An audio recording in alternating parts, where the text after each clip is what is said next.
You said meaningful growth requires both heart and strategy, quote unquote. Now, my question or my questions are, what do you mean by meaningful growth? Why does it require both? And how does this understanding help you as a consultant help churches?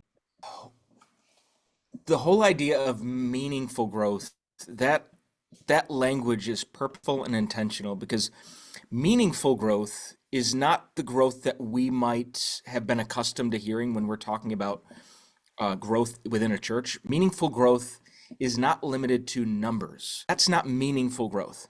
To answer that question, I think it's important to recognize that growth is not growth as we've come to understand it within the evangelical world. It's not just numerical growth, but meaningful growth.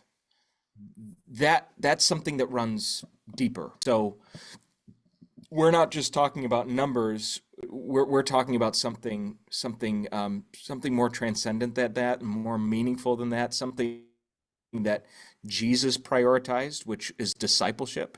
And so that's why I use the language of church health, not church growth. I'm not interested in providing pastors and leaders with church growth strategies. They're going to get action steps, probably 2 to 4, maybe more, depending, action steps that they can take to make their church healthier.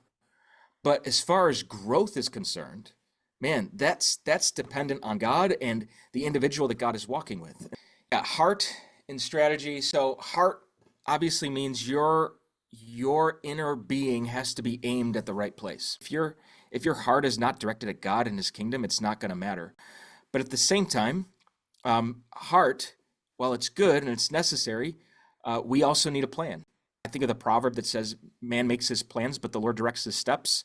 I don't think it's unspiritual to have a plan.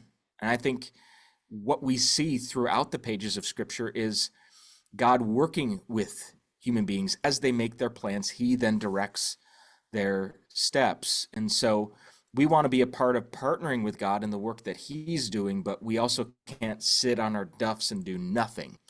So what I do with consulting is I put together some deliverables that we would give to the church leaders, the board, your elders, whatever it might be, at the end of the process that you could integrate into an actionable plan to make your church healthier.